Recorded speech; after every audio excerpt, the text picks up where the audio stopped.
All right, let's dive into the wild and surprisingly destructive power of something you'd probably think is totally harmless: tiny bubbles. Yeah, you heard me. They might seem like nothing, but as we're about to find out, they can be a powerful, unseen enemy to some of our biggest machines. I mean, look at this. We build these absolutely colossal structures, like the Roosevelt Dam, to control the incredible power of water. These are monuments built to withstand just unbelievable forces. The immense weight of all that water pushing against them. Sounds a little crazy, right? But that is the exact mystery we're going to dig into. How can something as tiny and fragile as a bubble actually threaten hardened steel and solid concrete? It's a hidden force, a true unseen enemy, and it's capable of some serious destruction. So, to really get our heads around this, we have to go back to some basic physics. The answer isn't about brute force. It's about a much more subtle but really powerful relationship between pressure and the water itself. Okay, so our first clue is pressure. We usually think of it as just a force pushing down, like water against the dam. But really, in fluid mechanics, pressure is the squeeze at any point in a liquid. And what's really important here are the differences in pressure. That's what makes fluids move. And our second clue is this thing called vapor pressure. Every liquid has it. The best way to think about it is like the liquid's internal drive to evaporate. It's this constant little push outward, trying to turn itself from a liquid into a gas. And this brings us to the absolute key idea. We all think boiling means you just heat water up to 100 degrees Celsius, right? Well, that's only half the story. The other way to make water boil is to keep the temperature exactly the same, but drastically lower the pressure around it. If that outside pressure drops below the water's internal vapor pressure, poof, it boils, even if it's stone cold. And this whole process, this cold boiling that's caused by a pressure drop, it has a name: cavitation. It's the creation of these little vapor bubbles in a liquid, not because of heat, but because the pressure just plummeted. So let's be clear, while boiling and cavitation both create the same thing, vapor bubbles, how they get there is totally different. Boiling is all about heat, right? Thermal energy. Cavitation, on the other hand, is purely mechanical. It's caused by a low-pressure zone happening deep inside a machine. Okay, so now we know the culprit's MO. Let's take a look at the scene of the crime. And it's often hidden away, deep inside machinery that's moving huge amounts of water, like turbines and pumps. Now here's the kicker. The real danger isn't when the bubble forms. That's totally harmless. The destruction comes later.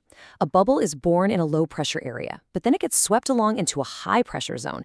And there, the bubble gets crushed so violently it collapses on itself, creating this powerful little microjet, like a shockwave, that just blasts away at any metal surface nearby. And that destructive cycle makes places like hydraulic turbines and big industrial pumps the absolute perfect breeding ground for cavitation. I mean, their entire job is to create massive, rapid changes in pressure. They're basically setting the stage for these damaging little bubbles to form and then collapse over and over again. Even the design of the turbine makes a huge difference. An impulse turbine, like a Pelton wheel, is at a lower risk because the water just hits the blades out in the open air. But a reaction turbine, like a Francis model, is a completely closed, pressurized system, and that creates way more opportunities for these dangerous pressure drops to happen. So how on earth do you fight an enemy that's literally baked into the laws of physics? Well, lucky for us, once engineers understood how cavitation works, they came up with some pretty ingenious ways to fight back. One of the most powerful tools in the modern arsenal is something called computational fluid dynamics, or CFD. This is where you create a perfect digital twin of a pump or a turbine on a computer and then run these incredibly complex simulations of how the water will flow inside. It lets engineers see exactly where cavitation might happen before a single piece of metal is even cut. And this stuff really works. Research has shown again and again that these high-tech simulations are incredibly accurate. They perfectly match what happens in the real world. This lets engineers tweak the designs of blades and casings to smooth out the flow, minimize those pressure drops, and basically design cavitation right out of the system. But, it's not always about supercomputers and complex simulations. Sometimes the cause of a catastrophic cavitation failure is way, way simpler. It has less to do with cutting-edge design and a lot more to do with just basic maintenance. Just look at this field report from way back in 1979.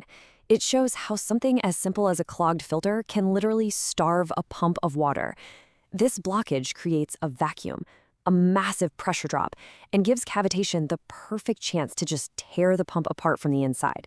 We're talking a potential multi-million-dollar failure, all because of a simple maintenance check that got missed. So what's the big takeaway here? What have we learned about this invisible war being waged inside our most powerful machines? Well, cavitation isn't some kind of flaw in the water. It's a fundamental principle of how fluids work. It's this constant battle between the pressure around a liquid and the liquid's own will to stay together. But it's a battle that we can win using a mix of smart design, advanced tech like CFD, and just good old-fashioned practical maintenance. And that leaves us with one final thought. As our demand for energy just keeps growing, we push our machines harder and harder. Turbines spin faster, pumps move more water. In this constant chase for more power and better efficiency, are we accidentally creating brand new battlegrounds for this unseen enemy to pop up and thrive? It's an ongoing fight that engineers are dealing with every single day. Thanks for joining us on The Explainer.